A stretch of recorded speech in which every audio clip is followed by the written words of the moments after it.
What if I told you that the moment you started saying yes to everything just to keep people happy, you slowly started saying no to yourself without even realizing it? At first, being nice feels harmless. It feels like kindness, like maturity, like being a good person. But over time, it turns into something else, something that quietly reshapes how people see you, and more importantly, how you see yourself. Many people confuse being nice with being respected. They believe that if they are always agreeable, never argue, never refuse, and never create discomfort for others, then people will value them more. But reality often works differently. When you constantly avoid disagreement, you don't become more respected. You become more predictable, more flexible, and sometimes even easier to overlook. Think about it. If someone always says yes, always adjusts, and never draws a line, people slowly stop considering their limits. Not because they are bad people, but because human behavior naturally follows boundaries. Where there is no boundary, there is no clear understanding of value. And when value becomes unclear, respect often weakens. A nice person often thinks they are maintaining harmony, but internally, they are slowly losing balance. Every time you agree when you want to say no, every time you stay silent when you want to speak, every time you adjust your comfort for someone else's convenience, a small piece of your inner confidence gets weakened. Not destroyed in one moment, but slowly diluted over time. Even teachings from Heng reflect this idea in a deeper sense. Strength is not about pleasing everyone. It is about being grounded enough to stay true to your inner direction, even when it is uncomfortable for others. Real discipline is not external approval, but internal alignment. The problem with always being nice is that it often comes from fear, not strength. Fear of rejection, fear of conflict, fear of disappointing others. And when your behavior is driven by fear, people can feel that energy, even if they don't consciously notice it. Over time, this can shift how they respond to you. Another hidden cost is resentment. When you keep saying yes but feel no inside, that feeling does not disappear. It builds quietly. You might smile on the outside, but internally you start feeling drained, frustrated, or even unnoticed. Because deep down, you know you are not honoring your own needs. And slowly, something even more subtle happens. You begin to forget what you actually want. When your life becomes centered around avoiding discomfort for others, your own preferences start fading into the background. You become so focused on maintaining approval that you lose clarity about your own voice. The truth is, people do not lose respect for you when you have boundaries. They lose respect when you don't have them. Because boundaries show clarity. They show self-awareness. They show that you understand your own time, energy, and priorities. When you begin to realize this, your perspective starts shifting. You stop asking, "How can I make everyone happy?" and start asking, "What is actually right for me in this situation?" This is where transformation begins. Not in becoming harsh or cold, but in becoming honest. At first, changing this pattern feels uncomfortable. Saying no may create guilt. You may worry about disappointing others. But with time, you realize something important. People adjust. The world does not collapse because you set a boundary. In fact, the right people often respect you more for it. You also begin to notice that your energy changes. You feel less drained, more focused, and more in control of your time. Because you are no longer giving away your energy automatically. You are choosing where it goes. In the end, being nice is not the problem. Losing yourself in the process is. And when you finally understand that respect does not come from unlimited agreement, but from clear boundaries and self-respect, you realize something powerful. You don't gain value by being available to everyone. You gain value by being someone who understands their own worth and protects it without apology.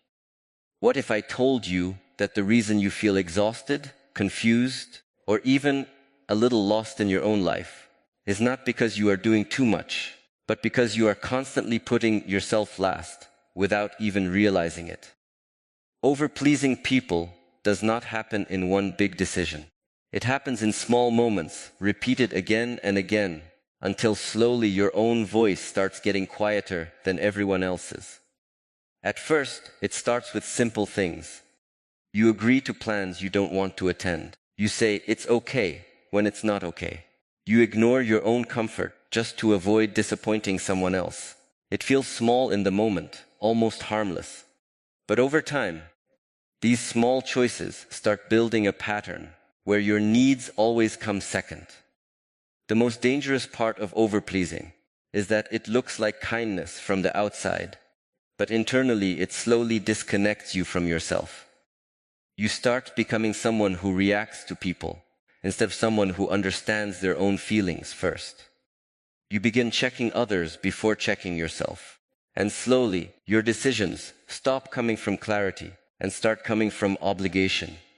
You might not notice it immediately, but over time, something changes inside you. You start feeling tired in situations that should not feel heavy. You start feeling emotionally drained after interactions that should feel normal. Because deep down, a part of you knows you are constantly adjusting yourself to fit other people's expectations. Even teachings from Heng often reflect that true strength is not about external approval, but about internal alignment. When you repeatedly ignore your own inner signals just to satisfy others, you slowly disconnect from your natural sense of direction. And without direction, even small decisions start feeling confusing. Overpleasing also creates a hidden emotional imbalance. On the surface, you may appear calm, cooperative, and easygoing, but internally, there is often a buildup of unspoken feelings. You wanted to say something but stayed quiet. You wanted to refuse but accepted anyway. You wanted rest but chose responsibility. These unexpressed moments do not disappear, accumulate. As they accumulate, they slowly turn into emotional fatigue.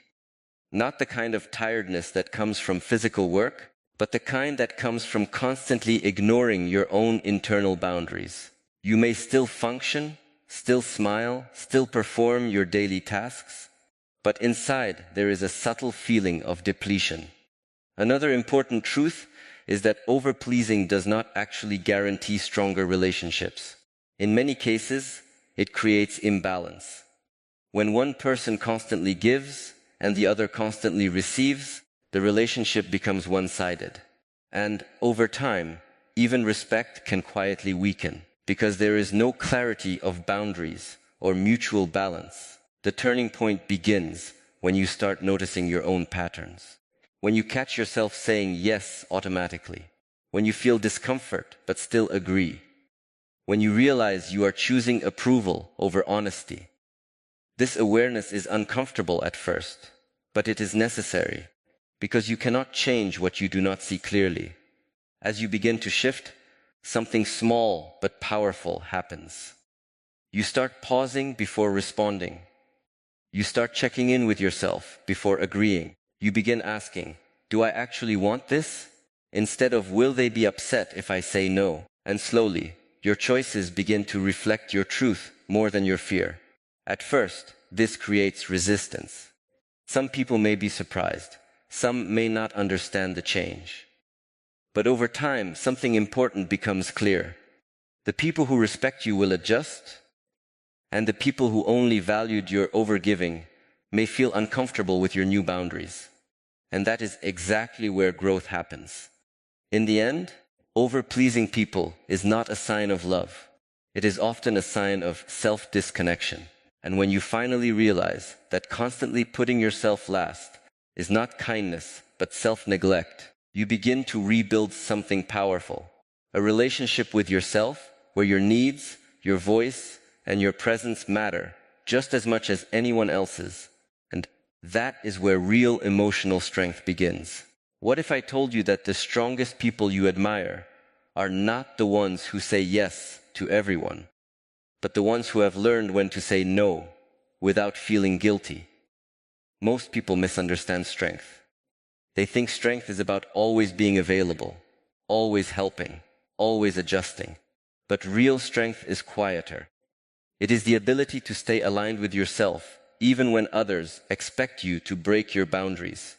A person without boundaries is like a house without doors. Anyone can walk in. Anyone can take time, energy, attention, and emotional space. At first, it may feel like kindness, like openness, like generosity. But over time, it becomes exhaustion. Because when there is no limit, there is no protection for your own energy. Many people struggle with saying no because they associate it with guilt. They feel like refusing someone means they are being rude, selfish, or disrespectful. But in reality, a healthy no is not rejection of a person. It is protection of your own balance. It simply means you are aware of your limits and honest enough not to cross them just to please others. Even teachings from Heng highlight that discipline begins where awareness of self begins. If you do not understand your limits, you will constantly exceed them for others. And when you constantly exceed your limits, burnout becomes your natural state. Think about how often people say yes when they actually want to say no. They agree to tasks they don't have time for. They accept responsibilities they cannot handle. They attend things they don't want to attend. And every time they do this, they silently move further away from their own priorities. At first, it does not feel like a big problem. But over time, it creates internal pressure. Your schedule becomes controlled by others. Your time becomes fragmented. Your energy becomes scattered. And slowly, you start feeling like you are living a life that is not fully yours. One of the biggest hidden effects of not having boundaries is resentment. You may not express it openly, but internally, you start feeling drained or unappreciated. You begin to feel like people are taking too much from you, even though you were the one saying yes. This is where confusion starts. You feel overwhelmed, but you also feel responsible for agreeing in the first place. The truth is, boundaries are not about pushing people away. They are about defining where you end and others begin. Without boundaries, relationships become unclear. With boundaries, relationships become healthier because both sides understand what is acceptable and what is not. When you start practicing boundaries, the first challenge is emotional discomfort. Saying no can feel strange at first. You may overthink your response. You may worry about how others will react. But this discomfort is temporary. It comes from breaking a pattern that your mind has repeated for years. As you continue, something important begins to change. You realize that people do not stop respecting you just because you have boundaries. In fact, the right people adjust. They understand. They respect your clarity. And slowly, your relationships become more balanced instead of one-sided. You also start noticing a shift inside yourself. Your energy becomes more stable. You feel less scattered. You have more time for things that actually matter to you. And instead of constantly reacting to other people's needs, you start directing your life with intention. Boundaries also help you understand your own priorities more clearly. When you stop saying yes to everything, you start realizing what actually deserves your time. You become more intentional with your choices. You stop living on autopilot and start living with awareness. In the end, learning to say no is not about becoming distant or cold. It is about becoming honest with yourself. And when you finally understand that every unnecessary yes is actually a hidden no to your own peace, you realize something powerful. Your life becomes lighter, clearer, and more meaningful the moment you stop abandoning yourself just to stay comfortable in the eyes of others, and start respecting your own limits as much as you respect other people's expectations. What if I told you that the people who seem to respect everyone the most are often the ones who are secretly least respected by others? That might sound uncomfortable, but it reveals a truth most people avoid. When you are always available, always flexible, and always saying yes, people don't always see it as respect. They often see it as availability. And availability without limits slowly reduces clarity in how others treat you. Respect is not built on how much you can tolerate. It is built on how clearly you define yourself. When people know your boundaries, your priorities, and your limits, they begin to understand how to interact with you. But when you are constantly adjusting, constantly agreeing, and constantly available, you become unpredictable in a different way. Not because of strength, but because of lack of structure. Think about real-life situations. When someone is always free, people contact them at any time without hesitation. When someone always says yes, people keep asking without thinking twice. When someone never refuses, others start assuming their time is automatically available. This is not always intentional disrespect. It is human behavior, responding to unclear boundaries. Even teachings from Heng often emphasize that discipline and clarity create natural respect. When your inner structure is strong, your outer world begins to adjust around it.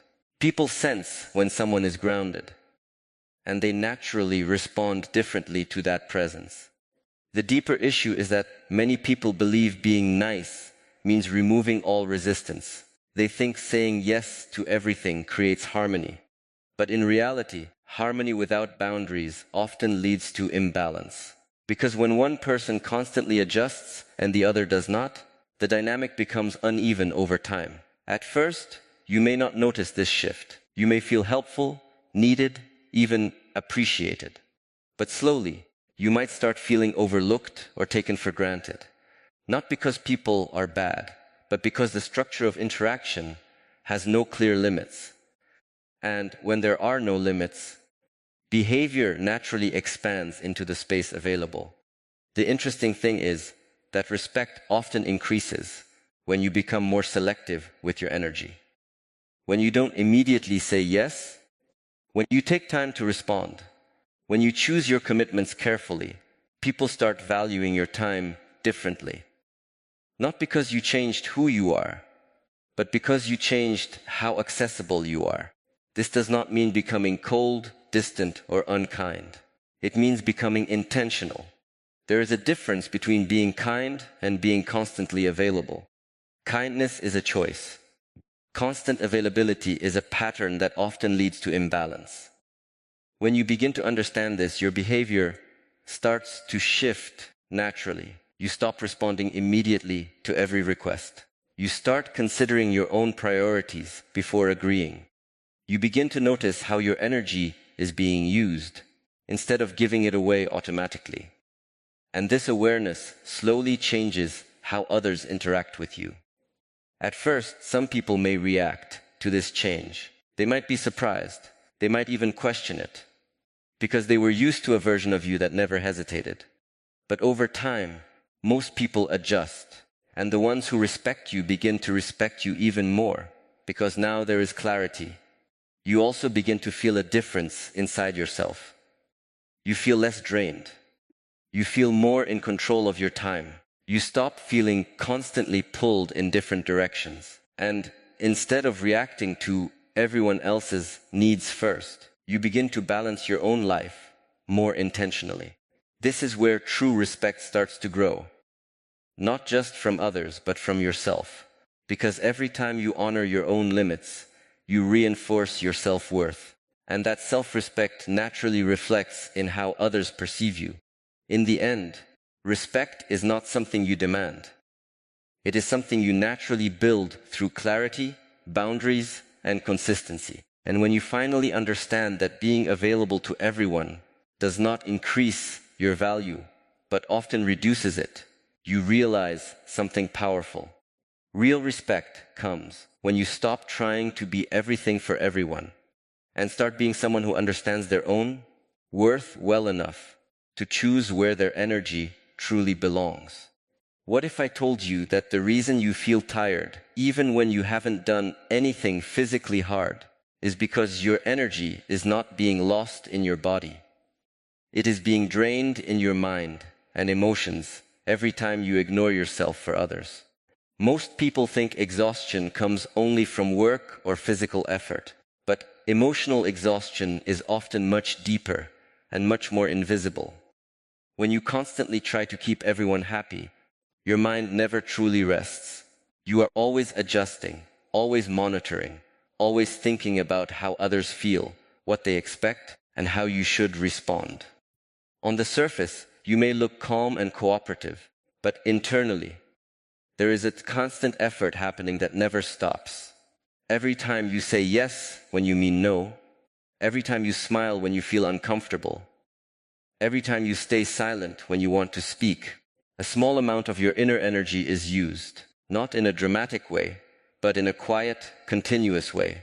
And over time, this creates emotional fatigue that builds up without obvious warning signs.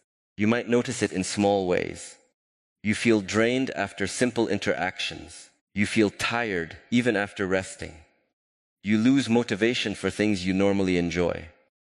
You feel like you are constantly giving, but not really receiving anything back that restores your inner balance. This is what emotional exhaustion looks like when it comes from self-neglect.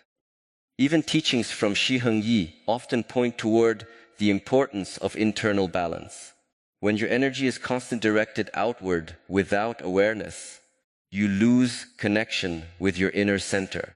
And when you are disconnected from yourself, even simple life tasks begin to feel heavier than they should. One of the biggest misunderstandings is that people believe they are being kind by always prioritizing others. But real kindness does not require self-abandonment. When you continuously ignore your own needs, your kindness slowly turns into silent exhaustion. And exhausted kindness eventually turns into frustration, resentment, or emotional withdrawal. This is why many people who are nice on the outside often feel overwhelmed inside, because they are carrying not only their own responsibilities, but also the emotional weight of constantly managing how others feel about them. That internal pressure does not stay hidden forever. It eventually affects your mood, focus, and peace. When you begin to become more aware of this pattern, something important starts to shift. You start noticing when you are saying yes out of habit instead of genuine willingness. You begin to feel the difference between real agreement and forced agreement. And that awareness is the first step toward reclaiming your energy. At first, making changes feels uncomfortable. Saying no, slowing down your responses, or prioritizing yourself may create guilt. But that guilt is not a sign that you are doing something wrong. It is a sign that you are breaking an old pattern. Your mind is adjusting to a new way of valuing yourself. As you continue, something powerful happens. Your energy starts returning. You feel less scattered, less drained, and more centered. You begin to notice that you are not constantly recovering from emotional exhaustion anymore. Instead, you are operating from a more stable internal state. You also begin to realize that you don't have to be involved in everything to be valuable. You don't have to say yes to every request to be kind. You don't have to sacrifice your inner peace to maintain relationships. In fact, relationships become healthier when you are not operating from depletion. Slowly, your relationship with yourself begins to change. You start listening to your own needs more seriously. You begin to rest without guilt. You start protecting your time and energy more intentionally. And instead of feeling constantly drained, you begin to feel more balanced in your daily life. In the end, emotional exhaustion is not just about doing too much. It is about giving too much of yourself without awareness or limits. And when you finally understand that constantly ignoring your own needs is not kindness, but self-drain, you realize something deeply important. Your energy is not unlimited. And the moment you start respecting it as something valuable, you begin to rebuild your strength, your clarity, and your peace from the inside out. What if I told you that the moment you finally learn to say no without feeling guilty is the moment your entire life starts changing from the inside out? Most people underestimate how powerful a simple no can be. They think it is rude, selfish, or disrespectful. But in reality, a healthy no is one of the purest forms of self-respect you can ever practice. For most people, saying no feels uncomfortable at first. There is a strange pressure in the mind, as if refusing someone automatically makes you a bad person. You start overthinking. You imagine disappointment on the other side. You fear losing approval. And because of that fear, you agree to things that silently drain your time, energy, and emotional balance. But every time you say yes, when your inner voice is clearly saying no, you are not just helping someone else. You are quietly abandoning yourself. And the more you repeat this pattern, the more you train your mind to ignore your own needs.